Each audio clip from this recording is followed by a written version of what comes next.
Spacers are used to control where mist comes out of your Optimyst Pro cassette.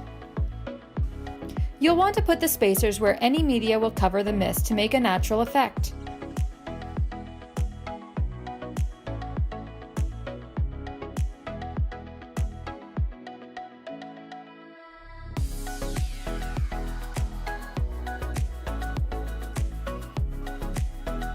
Notice you can get two different types of mist effects based on which flame insert type you use.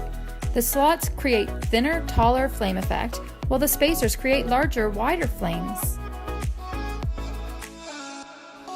The Optimyst cassette can also be used with LED logs. Plug the logs into the cassette for a natural inner glow look.